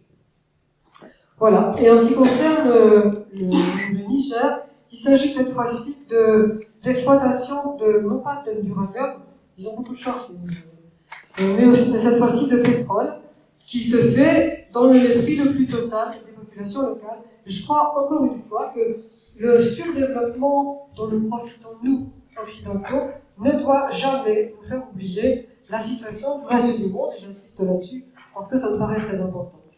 Un jour ou l'autre, ils se fâcheront et ils auront raison. Alors, je vais revenir à mon histoire de condamnation grave, là, parce que c'est quand même une affaire risquée, compliquée, et je vais y revenir en prendre le temps nécessaire. À propos de l'uranium, sans lequel l'industrie nucléaire n'existerait pas, je l'ai retenu, alors que c'est pas une énergie fossile, mais je l'ai mis dedans parce que c'est une énergie dont l'exploitation est finie. Alors, sur l'énergie, l'exploitation de l'uranium repose l'industrie nucléaire, dont nous savons à quel point elle est puissante, particulièrement ici, à la fois très puissante, très sophistiquée et très risquée. Et je me suis appuyée pour cette réflexion sur un document qui s'appelle Uranium, l'héritage empoisonné, qui est le travail de deux journalistes, Dominique Hennequin et Pascal Laurence, juste, parce que j'ai des notes, mais comme d'habitude, je ne les utilise pas. Et ce document a été tourné en 1999. Il a été utilisé pour la chaîne publique de télévision du Sénat. Il repose sur des constats de fait. Le principal constat de fait, c'est l'exploitation de l'uranium par la COGEMA, puis par Areva, sur 40 années, d'abord au Gabon, puis au Niger. Aujourd'hui, la mine qui est concernée et qui est évoquée dans une question dans ce documentaire est la mine d'Imouraren, qui met en cause complètement les territoires des nomades de cette zone-là, qui n'existent plus en tant que territoire de nomades, mais qui aussi a complètement détruit des nappes phréatiques, bien sûr des nappes fossiles, une entièrement détruite et l'autre en voie de destruction. Lorsque je vais revenir sur la diapo tout à l'heure, là, hop, on revient, voilà. Je reviens à mon histoire de condamnation pour faute inexcusable ayant entraîné une maladie professionnelle. Il s'agit d'une condamnation qui a été prononcée à l'encontre d'un établir que la maladie dont il était décédé était une maladie absolument professionnelle, et c'est ce qui explique la condamnation. Donc je crois qu'il faut que nous soyons que nous ayons tous connaissance de ces faits. Aucun d'entre nous ici, bien sûr, n'est directement responsable de ce genre de situation, mais ce dont nous serions responsables, c'est de l'ignorance de ces faits. Donc, l'énergie nucléaire, elle est extrêmement pratique, elle a un aspect très pratique, mais elle a d'autres aspects qu'il ne faut pas se cacher. Donc je continue et je reprends le fil de mon discours, et si vous avez des questions par rapport à ça, j'essaierai au mieux d'y répondre. Alors, je reviens donc au fil de notre histoire et au côté dangereux de l'énergie nucléaire, côté risqué. J'ai juste retenu deux exemples, parce qu'ils sont extrêmement parlants. Tchernobyl en 1986, qui aujourd'hui encore, 25 ans plus tard, laisse une région largement dévastée et surtout empêche une production alimentaire sûre dans un rayon au moins de 150 à 150 km autour de l'usine. Plus récemment, que c'était au mois de mars 2011, le 11 mars, Fukushima, que vous avez tous en mémoire.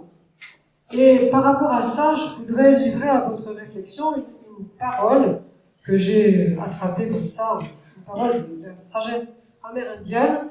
Et je pense que nous devons tous bien réfléchir à ce genre de paroles. Quand l'homme blanc aura coupé tous les arbres et mangé tous les poissons, il s'apercevra qu'il ne peut pas manger de l'argent. Ça a un petit côté naïf, mais c'est pas si naïf que ça. Et je crois que nous devrions tous réfléchir à modifier nos comportements. Il ne s'agit pas de revenir à la bouche, mais il s'agit d'avoir des comportements plus responsables par rapport à nous-mêmes et par rapport à nos descendants. Alors, nous n'allons pas rester sur des constats négatifs, nous n'allons pas nous complaire à des constats tristes et graves, parce que, après tout ce qui a été dit tout à l'heure, à côté de ce qui a été dit tout à l'heure, et en englobant en partie ce qui a été dit tout à l'heure, des solutions existent pour faire autrement. Et j'ai emprunté des exemples de solutions et surtout un état d'esprit aux auteurs de ce livre, Maximilien Rouer et Anne Gouillon, qui sont deux ingénieurs agronomes. L'un des deux, Maximilien Rouer, il collabore régulièrement à La Tribune, qui n'est pas réputée pour ses opinions gauchistes. Donc voilà, je vous dis ça comme ça en passant. Alors, ces gens-là ont écrit ce livre-là, et ils ont créé un club qui s'appelle Be Citizen, soyons citoyens, et ils développent l'idée de la révolution de l'économie positive. Et nous allons achever cette présentation extrêmement rapide par le schéma qui va terminer. Donc, c'est une affaire qui demande à être bien réfléchie. Je pense qu'aujourd'hui, nous sommes tous ici habitants du pays du Cotentin. C'est dans ce cadre-là qu'il y a à peu près 10 ans, j'ai rencontré Marie Kirchner et quelques autres personnes que j'aurais jamais rencontrées si cette institution n'avait pas eu lieu, n'avait pas existé. Et donc, c'est très très bien. C'est encore aujourd'hui ce qui nous rassemble, avec toutes nos divergences, mais avec aussi des points communs. Et cette zone de convergence, ces points communs, j'insiste beaucoup là-dessus. Nous sommes tous participants et vivants dans le même pays, sur le même territoire. Et nous sommes tous quelque part gardiens de ce territoire. Et aujourd'hui, nous devons absolument bien nous mettre ça dans la tête, quelle que soit notre activité, quelle que soit notre fonction, là où nous sommes. Et je vais retenir simplement 2 exemples, parce qu'on pourrait les multiplier à l'infini, mais c'est pas la peine. Je vais retenir 2 exemples. Le premier, c'est la sécurité des installations nucléaires. Alors, c'est très important parce que, après tout ce qui s'est passé ces derniers mois, particulièrement à la suite de Fukushima, nous avons travaillé avec beaucoup d'acharnement et beaucoup de sincérité les uns et les autres dans ces groupes de travail qu'on appelle les commissions locales d'information, et une commission locale particulière a été créée dans cette circonstance, que nous appelons le groupe Intercli post-Fukushima, et qui a rassemblé des gens qui ont très différents. Il y avait des gens, des salariés, du nucléaire, représentés par leurs syndicats, des industriels, des élus, et évidemment des représentants associatifs. Je dois à la vérité de dire que les plus constants dans la présence ont été les représentants associatifs, quels qu'ils soient, y compris M. Jean-Paul Martin, que je salue avec beaucoup d'amitié, parce que, bien qu'on n'ayons pas les mêmes idées, nous avons beaucoup de respect l'un pour l'autre. Je vous remercie pour la dernière phrase. Voilà. Et donc, M. Martin est aussi président d'une association pour sauver le climat, développons le nucléaire. C'est pas tout à fait ce titre-là, mais l'idée est celle-là. On est d'accord ? On est d'accord sur le fait que je ne suis pas président, mais représentant. Voilà, le représentant. Et l'association s'appelle l'Association des écologistes pour le nucléaire. Voilà. Vous voyez comme c'est varié, et c'est cette diversité qui est tout à fait passionnante à manipuler. Donc, qui que nous soyons, nous devons avoir respect, écoute et tolérance. C'est absolument indispensable, quelle que soit la façon dont nous fonctionnons. Et je voudrais, à cet égard-là, dire quelque chose que mes amis et camarades écologistes ne disent jamais. Je n'ai jamais entendu dire ça. Aujourd'hui, je crois que nous devons prendre conscience que notre sécurité, elle repose très largement sur le sérieux et la conscience des salariés du nucléaire. Et nous leur devons le maximum d'estime. Et je pense que ça doit être dit, répété, et ça me paraît extrêmement important. Après, les choix des industriels, les choix politiques, ne nous appartiennent pas. Mais cette estime que nous devons aux salariés du nucléaire, j'insiste énormément là-dessus, parce que c'est, pour moi, extrêmement important. Donc voilà, ça c'est le premier exemple. Et le deuxième exemple, par rapport auquel nous devons travailler tous ensemble, c'est la réduction des gaz à effet de serre. Ça a été évoqué tout à l'heure par M. Faust, nous y revenons. Et je pense que là, nous pouvons tous, en essayant de ne pas gaspiller l'électricité, en mettant le couvercle sur la casserole, quand on fait bouillir l'eau, c'est ce que dit Morgane Gestin, et elle a absolument raison, il faut absolument faire ça, en essayant de travailler sur l'isolation de nos lieux de vie, que nous soyons élus ou simples particuliers, nous devons absolument prendre conscience de tout ça. Et ce travail-là est fait, et commencé par une organisation qui s'appelle le Plan Climat-Énergie. Mais c'est pas à moi d'en parler, ça va être fait plus tard. Donc, je vais terminer en demandant à tout le monde, à chacun, de faire preuve d'inventivité, de souplesse, de transparence sur les coûts environnementaux des productions énergétiques. Et j'ajouterai une petite phrase, que j'ai pas écrite là, mais que j'ai bien dans la tête. Lorsque 1 euro est dépensé pour les énergies renouvelables, il en est dépensé 10 pour le nucléaire. Et donc, je vous demande de méditer aussi cette réalité, parce qu'il ne faut pas trop s'étonner si les renouvelables ont du mal à démarrer. Voilà, merci de votre attention. À tout à l'heure.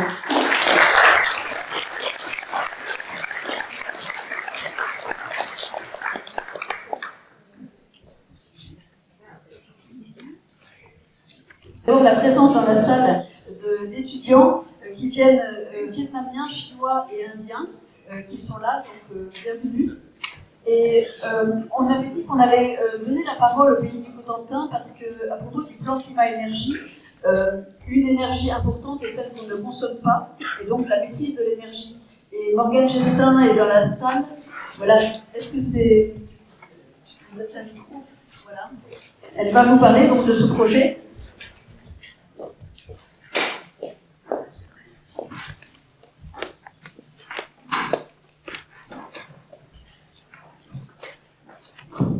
Bonsoir à tous. Donc, ça arrive un peu comme un cheveu sur la soupe. On parlait de technique et de principe, alors là on est vraiment dans le pratico-pratique, donc c'est un petit peu différent. Donc un plan climat, énergie territoriale, pour faire court, donc ça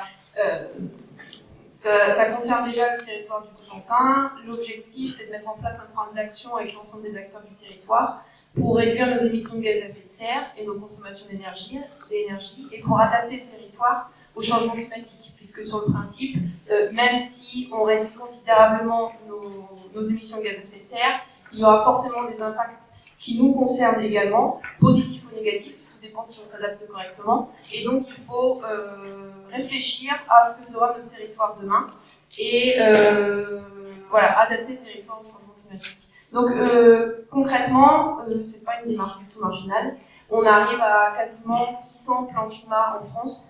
Et sur notre territoire, on est 3 plans climat, donc celui du pays du Cotentin, celui du parc naturel régional des Marais du Cotentin et du Bessin, et puis celui de la communauté urbaine de Cherbourg. Qu'est-ce que je peux dire d'autre? Sur les actions concrètes, peut-être un petit mot. Donc on va essayer de toucher l'ensemble des activités, l'ensemble des acteurs, puisque nous consommons tous de l'énergie, donc nous avons tous des choses à faire dans ce sens-là. Donc on a des actions vers le grand public, vers les habitants. On a mis en place des permanences délocalisées de l'espace info-énergie sur le territoire, qui est un service gratuit, proximité, sur un conseil aux particuliers sur tout ce qui est maîtrise de l'énergie dans l'habitat. Donc ça soit consommation d'énergie, mais également énergie renouvelable. On a lancé dernièrement un défi qui s'appelle Défi Famille et Énergie Positive, qui là, et en plus de donner des conseils, c'est de faire changer les comportements au quotidien et donc de passer à l'acte. C'est un point difficile, c'est-à-dire la prise de conscience, ok, je pense que là maintenant ça fait quelques temps qu'on y est, mais le passage à l'acte est encore difficile. Et puis on a des actions aussi vers les entreprises. Au mois de novembre, on a un atelier d'énergie à DCNS, en collaboration avec DCNS et la CCI, sur comment réduire ses consommations d'énergie dans le process et le bâtiment, par exemple. Voilà, je ne vais pas tout citer, mais on a quasiment 40 actions, donc c'est initié depuis 2010. Et puis j'espère pour plusieurs années. Voilà. Et une charte a été signée avec tous les élus pour le déployer dans toutes les communes. Voilà, ouais, et tout à fait communes. En fait, c'est quelque chose qui se décline à toutes les échelles. Donc un plan climat, ça existe à l'échelle nationale, à l'échelle régionale, départementale et à l'échelle des territoires.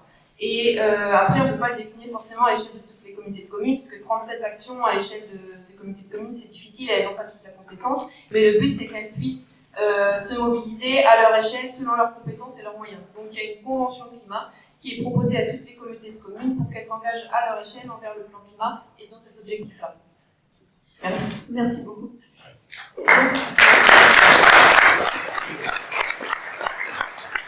Donc on va commencer ce moment d'échange, peut-être en donnant la parole d'abord aux jeunes, c'est-à-dire lycéens et étudiants, parce qu'après c'est peut-être encore plus difficile d'entrer dans le débat. Est-ce que quelqu'un veut se lancer? si on peut préciser, en plus je pense que là je vois qu'il y a des jeunes de l'ESIX, donc il y a des spécialistes du nucléaire, peut-être certains des EMR, des enseignants aussi qui travaillent sur les EMR, donc vous aurez quoi poser demain, mais vous pouvez commencer dès ce soir.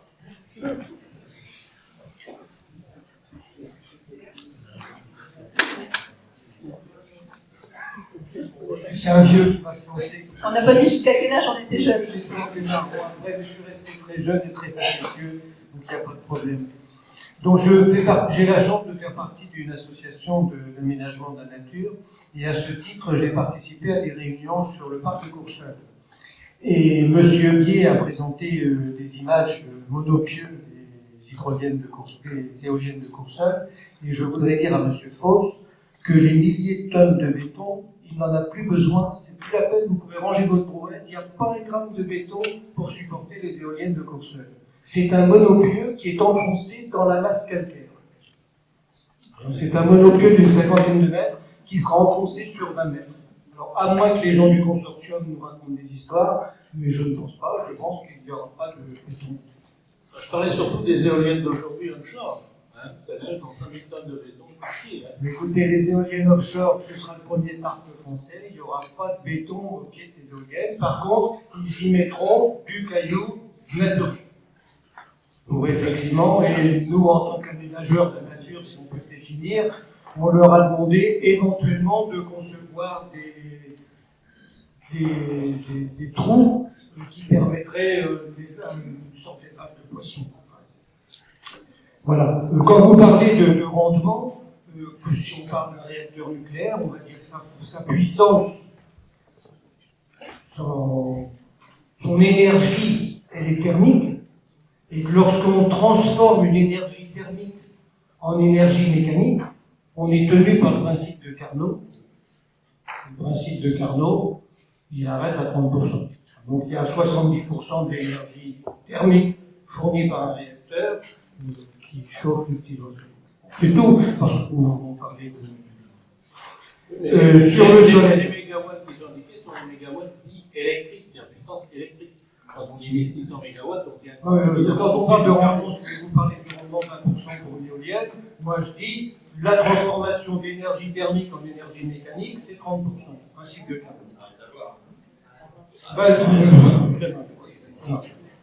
On réchauffe les fleuves, on ne sait pas. Bon. Sur le solaire, moi j'ai pas métro, j'ai la tribune de Lausanne. Au week-end de la Pentecôte, je ne fais pas de prosélytisme religieux surtout, mais la tribune de Lausanne disait qu'en Allemagne, le photovoltaïque avait fort, bien sûr, c'était très temporaire, c'était très pointu, mais elle avait fourni l'équivalent de 20 réacteurs de 700 MW sur la journée. J'ai pas non plus la même lecture en ce qui concerne le pic de consommation de cet hiver. L'éolien à 19h a fourni plus de 5% de l'énergie électrique. Voilà. Non, alors là je m'inscris en fou. De toute façon, tout le monde peut aller regarder sur le site, le 1,56%, il est écrit. Donc, on peut prendre l'ensemble de l'Assemblée à témoin. C'est clair. On peut discuter après ce que vous voulez, mais ça, sur les chiffres, ça, c'est dire, tout le monde peut aller voir. Ce que je voulais dire justement, c'est que l'objectif de cet échange n'est surtout pas d'être d'accord entre nous, parce que c'est clair que ça ne pourra pas. Mais l'objectif, c'est justement d'écouter l'esprit avec des arguments, d'écouter des positions différentes, et il n'y a pas de problème, on écoute, et c'est ce qui fait la richesse de ce moment. Si on sortait tous en pensant la même chose, ce serait bien triste.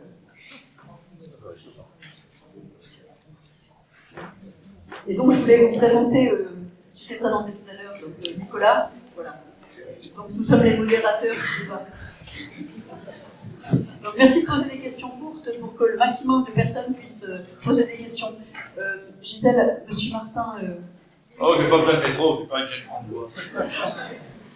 C'est une question pour mon amusement qui m'a fait l'honneur de me remarquer. J'ai bien noté, entre guillemets, il ne faut pas être ignorant des faits liés à... Excusez-moi, c'est moi justement de ce qu'il y a dans... Merci. C'est ouvert là? J'ai noté, Madame Deschemain, que vous avez dit qu'il ne faut pas être ignorant des faits liés à l'extraction minière de l'uranium, faute inexcusable, etc. Qu'est-ce que vous pensez de l'extraction du charbon en Chine avec quelques milliers de morts tous les ans, quand ce n'est pas plusieurs dizaines de milliers? Est-ce qu'il faut également l'interdire? C'est pas mieux, c'est pas enfin, vous déplacez le débat, ça change rien. C'est pas, enfin, dans les deux cas, c'est deux solutions, deux mauvaises solutions, voilà, c'est tout. Là. Ben, je signale quand même que l'énergie nucléaire, d'après les chiffres de Jacques Foss, c'est 7 à 8% en part mondiale, et l'énergie du charbon, c'est à peu près 80%. Donc, mais on sait bien tout ça, mais on sait bien de... aussi que ça s'arrêtera et qu'il faut envisager d'autres solutions, c'est ça. Simplement envisager d'autres solutions, bravement, avec toutes les difficultés que ça provoque, parce qu'on n'a pas l'esprit de tourner dans ce sens-là. N'oublions pas ce que j'ai dit tout à l'heure, quand 1 euro est mis enfin, 10 euros pour le nucléaire et 1 euro pour le renouvelable. Je crois que c'est quand même, il faut vraiment avoir ces chiffres-là dans la tête, et le renouvelable les renouvelables sont forcément à la traîne, parce que depuis le temps, c'est pas du tout rentré dans les habitudes intellectuelles. Et là, on est en train, peut-être, d'ouvrir une nouvelle ère par rapport à ça. C'est très bien aujourd'hui. Mais bon, vous savez bien, on se respecte, on n'a pas les mêmes points de vue et ça fait longtemps que ça dure. Et à mon avis, c'est pas vrai que ça change. Mais vous l'avez dit avec beaucoup d'amour, je le retiens. La deuxième question, c'était à propos de ce qu'a dit M. Xavier Lié. J'ai noté, moi, que le barrage de la Rance, y compris la maintenance, il y a un rendement d'environ 12%. Car la maintenance absorbe énormément de temps d'arrêt pour que ça fonctionne. Alors, vous avez cité rapidement pour les hydroliennes 30%. Est-ce que vous êtes sûr de ce chiffre? Parce que... Non. Je ne connais pas bien les chiffres, 1 euro pour 10 euros. Mais ce qu'il faut voir, c'est que là où le renouvelable en fournit 11, peu importe l'unité des térawattheures, le nucléaire fournit 454. Ce qui revient à dire, et je m'en réjouis d'ailleurs, qu'on investit 4 fois plus dans le renouvelable que dans le nucléaire.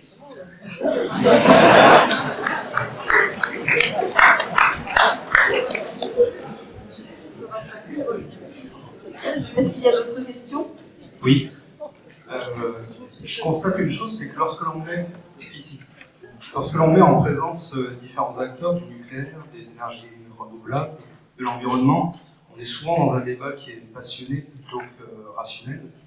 Et la question est, existe-t-il une normalisation qui permette d'évaluer l'empreinte environnementale globale de chaque kilowatt produit? J'entends par empreinte environnementale globale celle qui part de sa conception jusqu'à son démantèlement. Les sources d'énergie sont tellement différenciées que c'est pas facile. Je ne pense pas qu'on puisse le faire. C'est bien dommage parce que justement, après, les choix sont des choix de société, clairement, mais au moins on puisse avoir des éléments de choix. Quand on parle effectivement, on parle de kilowatts solaires, par exemple, on évoque souvent la partie d'exploitation, mais on évoque rarement sa conception ou sa fabrication. Au même titre que quand on parle du mégawatt nucléaire, on dit 0 GES, et pourtant il y a quand même quelques tonnes de gaz à effet de serre qui sont intégrés à la construction, au démantèlement. Voilà, donc on évoque rarement le cycle complet du mégawatt produit ou du kilowatt produit. Donc il n'y a pas de norme qui évoque ça, à votre connaissance. C'est trop différencié en fait. Vraiment, on ne peut pas comparer des choses qui ne sont pas comparables. C'est très difficile. Alors c'est pour ça d'ailleurs qu'il y a des débats, parce que selon ce que l'un ou l'autre pense, il va insister sur un aspect et non pas caché, il insistera moins sur un autre aspect. Non, mais que chaque VRP défende son énergie, c'est plus chaud. C'est très difficile. Très difficile. Oui, là-dessus, c'est difficile. Ce que je voulais, c'était juste rappeler l'évidence, c'est qu'on a la chance sur notre territoire d'être un territoire multi-énergie, avec toutes les énergies qui existent, et je dirais une terre de respect mutuel. Voilà. En termes d'énergie. Et si on peut ajouter quelque chose, ça, j'ai la chance de travailler avec les acteurs à la fois du monde nucléaire et à la fois du monde des énergies marines renouvelables, donc les nouvelles énergies. Je crois qu'il faut aussi se rendre compte d'une certaine réalité. Aujourd'hui, on est quand même globalement dépendant du nucléaire. Il y a eu un premier appel d'offres dont les vainqueurs ont été nommés en avril dernier, donc sur différents parcs. Il y avait 5 parcs qui étaient proposés, finalement il n'y en a que 4 qui ont été retenus, le dernier étant infructueux, enfin déclaré comme tel. Il y a un prochain appel d'offres. Pour le moment, il n'y a que 2 parcs sur le prochain appel d'offres là, au mois de décembre. C'est quelque chose qui va se mettre en place dans le temps. Progressivement, on va être dans un mix énergétique. Mais c'est vrai que les autres énergies, comme vous avez pu le voir sur les différentes présentations, ont pris quand même un certain retard. Donc l'idée, c'est pas forcément de les opposer les unes aux autres. Les nouvelles énergies vont réussir petit à petit à combler leur retard progressivement, on va dire. Et de toute façon, comme l'a montré Jacques Foss, le besoin énergétique, il est clair, il est net, il est mondial. Donc c'est ces nouvelles énergies qui vont nous aider à aller de l'avant. L'idée n'était pas de les opposer, mais en fait, pour répondre à votre question, notamment jusqu'au démantèlement, pour discuter avec les spécialistes de l'éolien offshore, je suis même pas sûr que là, à aujourd'hui, ils aient fait ce travail de réflexion jusqu'au démantèlement. C'est-à-dire que vous avez des chiffres, des choses qui sont plutôt en off aujourd'hui, mais toutes les opérations de démantèlement avec un certain nombre d'allers-retours, notamment de navires pour aller démonter les machines, les engins de levage, tout ça, ça va puiser forcément beaucoup d'énergie et avoir une empreinte sur la planète. Ça n'a pas forcément été chiffré, c'est des choses qu'on va apprendre à gérer dans le temps. Xavier vous le disait tout à l'heure, on parle d'une mise en production en 2018. Donc d'abord, ils vont essayer de produire et d'exploiter ces éoliennes-là, et ensuite ils en viendront à la phase suivante, c'est-à-dire la maintenance et le démantèlement. Mais c'est vrai que le démantèlement, on est plus sur les années, on va dire, 2040. Donc ils ont encore quelques années pour réfléchir à optimiser à la fois la maintenance et à la fois le démantèlement. S'il vous plaît, peut-on avoir une idée du prix de revient du kilowattheure produit suivant le type d'énergie utilisée, tout en pensant, par exemple, pour le nucléaire, au démantèlement de nos usines actuelles, et pour, en ce qui concerne l'hydrolien, sachant que les engins ne peuvent tourner qu'à peu près 30% du temps. Est-ce qu'on peut avoir une idée? Oui, je voulais dire quelque chose à propos de démantèlement, parce que avant de parler de démantèlement de l'hydrolien qui n'existe encore pas en pratique, je crois qu'il serait honnête de parler du démantèlement du nucléaire qui n'est pas chiffré et qui n'est pas du tout résolu. Et voilà, c'était tout ce que je voulais dire. Et je voulais attirer votre attention là-dessus, parce qu'entre le démantèlement pas du tout chiffré, le problème des déchets pas du tout réglé, ça fait, j'ose pas dire des casseroles, mais ça ressemble à des questions, on va dire des questions pas résolues, qui sont lourdes et qui sont pas du tout réglées aujourd'hui. Voilà, je voulais dire ça. Mais on peut, quand on est un territoire de liberté et de respect mutuel, on peut carrément y aller. Donc on n'a pas d'idée sur le prix de revient du kilowattheure suivant le type d'énergie. On va l'ouvrir et vous allez avoir un tableau comparatif. Merci. Mais faut le temps, vous avez le temps de poser d'autres questions. Et je sais, il y a une autre question là, entre deux. On cherche la présentation. Je vais juste donner un élément de réponse sur l'éolien et l'hydrolien. Dans l'appel d'offres, Tout à fait différent.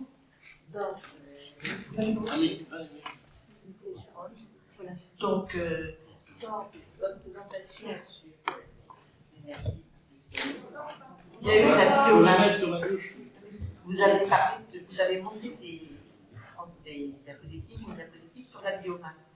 Et on n'a pas, vous n'êtes pas revenu dessus, mais a priori, cette biomasse ne conduit pas à de l'électricité. Ça, c'est une question. Est-ce que ça conduit à de l'électricité ou est-ce que ça conduit à des biocarburants? ah oui, parce que non, mais avec la biomasse, on va créer de la chaleur, donc la transformer en énergie électrique. Mais pourquoi simplement de l'énergie électrique et pas des biocarburants et des choses qui éviteraient Ça dépend neutre. Il y a peut-être autrement que l'utilisation par l'électricité. Sans.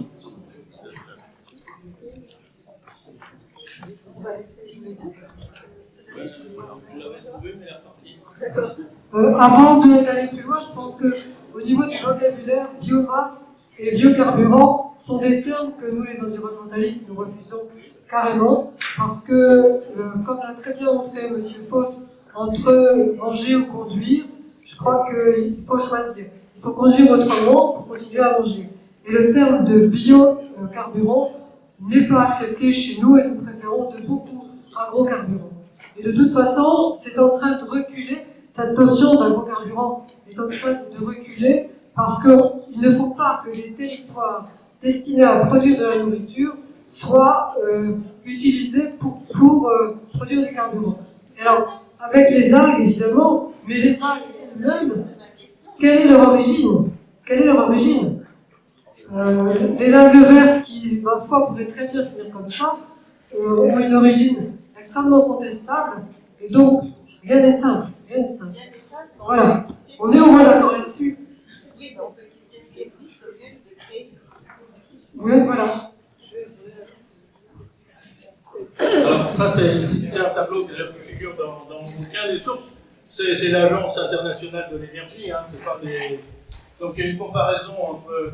Alors, c'est mégawatts fournis entre guillemets, c'est-à-dire pas en installé, là. Ça tient compte des rendements. Et puis, vous avez le coût du mégawattheure.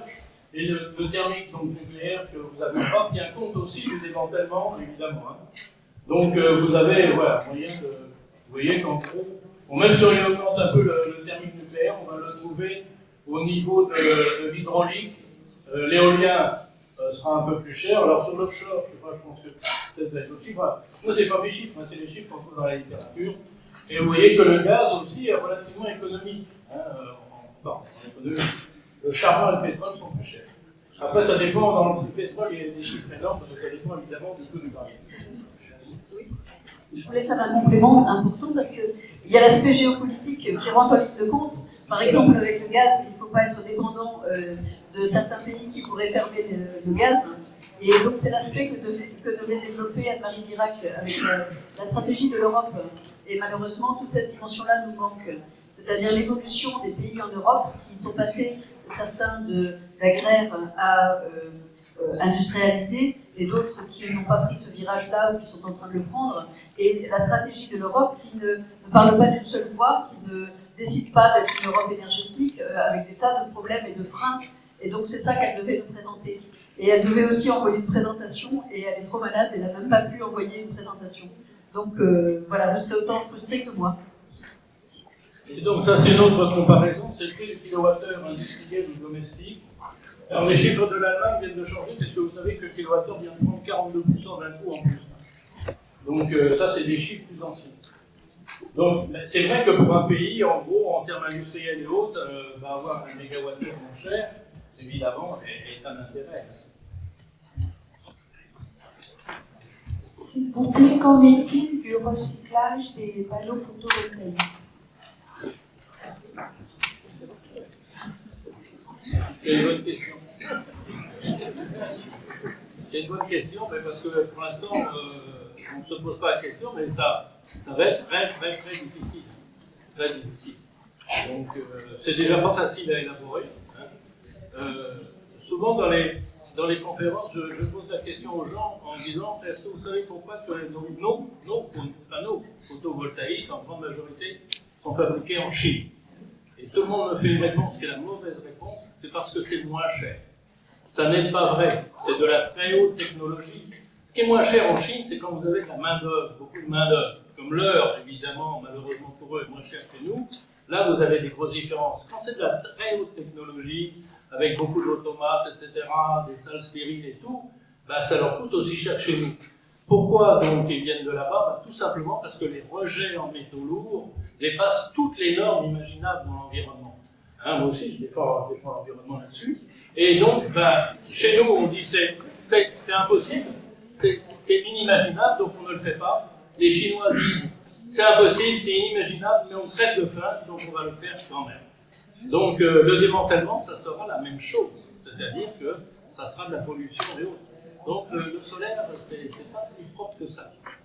Je peux parler du nucléaire, on a beaucoup parlé du nucléaire, mais franchement, le solaire. Existe-t-il toujours des champs sur de grandes surfaces qui pourraient être utilisés pour de l'agriculture, qui sont utilisés pour installer des panneaux photovoltaïques? Je vous en ai montré tout à l'heure. Oui. Quand vous prenez le TGV, là, vous allez à Marseille, sur le long, là, vous avez, avant, c'était des champs, hein. C'était des champs utilisés par l'agriculture, et vous avez, là, pendant que ça dure. Pourtant, le TGV, il roule vite, hein, il roule à 300, ça dure un bon moment, hein, vous longez tous ces trucs-là. Ouais, il y en a des hectares et des hectares et des hectares. Et il n'y a pas d'autre solution pour les installer. On peut trouver d'autres solutions que d'utiliser des terres agricoles. Bah, Il doit y avoir d'autres moyens de les utiliser à la verticale, de les poser à la verticale, ou je ne sais pas, enfin peut-être non. Madame Bouchemin a la réponse. Oui, non, j'ai pas la réponse complète, Marie-Laure, mais je pense que une des réponses, c'est utiliser les bâtiments, les toits des bâtiments. Et d'une façon générale, éviter d'utiliser les surfaces agricoles ou potentiellement agricoles, pour les raisons dites tout à l'heure. Alors, quant au problème de pollution engendré par les cellules, la fabrication des cellules photovoltaïques, malheureusement, je ne suis pas compétente pour répondre là-dessus. Je ne suis pas technicienne, comme chacun de ceux qui me connaissent bien le savent. Mais il y a à France Nature Environnement, là où puisque je fais partie aussi du directoire de France Nature Environnement, un grand spécialiste de l'énergie solaire qui s'appelle Alain Argenson. Et si tu veux, je poserai la question et je te donnerai la réponse. Voilà, j'essaierai. Et puis je pourrais la transmettre à Sa Marie. publicité, le ciel ERDF répond que dans 25 ans, ils auront la réponse. Parce que, enfin, de toute façon, je pense qu'il faut revenir par rapport à ces histoires de démantèlement et de fabrication. On ne joue pas dans la même cour. Et je répète inlassablement que le démantèlement des installations nucléaires n'est absolument pas résolu. Et je pense que de l'un et l'autre côté, je pense qu'il faut mettre en balance. Et voilà. Je pense qu'il ne faut pas oublier ça. On va bientôt. Il faut encore une fois, et Xavier l'a dit tout à l'heure, il a fait une petite blague sur les eaux chaudes du Cotentin. Il faut encore une fois remettre les choses dans leur contexte, c'est-à-dire que les modes d'alimentation énergétique dépendent aussi des zones du monde dans lesquelles on est.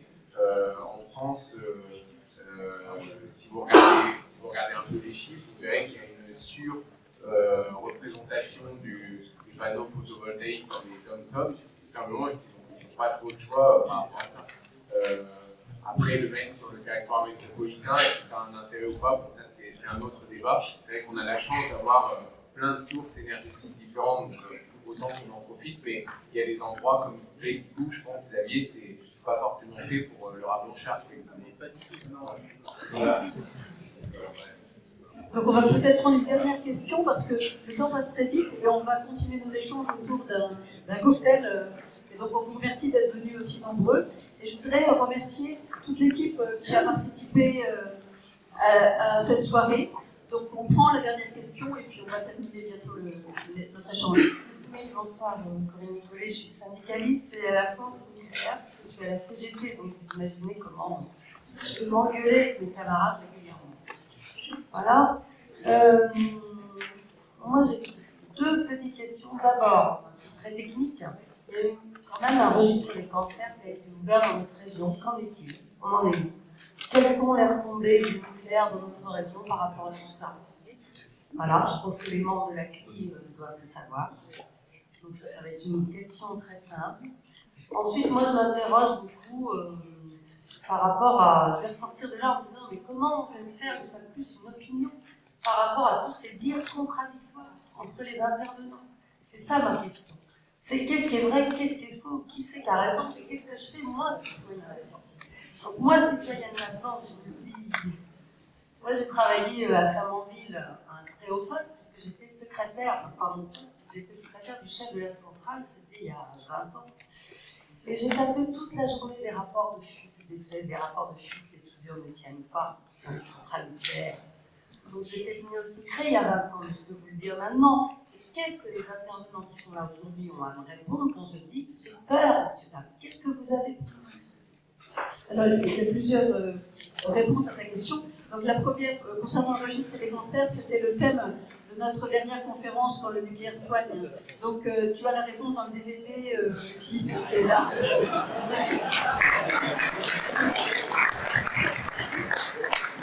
La deuxième réponse, c'est justement si tu peux retenir qu'il y a tout le monde a été vrai, il n'y a rien eu de faux. On a tous parlé, on a eu des angles d'approche différents. Et c'est ça qui est merveilleux. Avec Anne-Marie, on sait qu'on ne sera jamais d'accord. Et on s'estime énormément, on voyage ensemble, on discute ensemble, on continue encore, juste avant l'échange, encore à discuter. Donc c'est très bien. Et alors, dire que la vérité, Tu as le blanc et le noir, le jour et la nuit, et tu as besoin des deux. Tu vois ce que je veux dire? Il n'y a pas une vérité, c'est très important. Et le fait que quelqu'un pense différemment, c'est merveilleux. Vraiment, c'est une chance. En musique, l'unisson est très faible. Il faut la polyphonie, la polyrythmie, il faut des blue notes, etc. Donc la richesse, c'est l'harmonie. Hein? Voilà.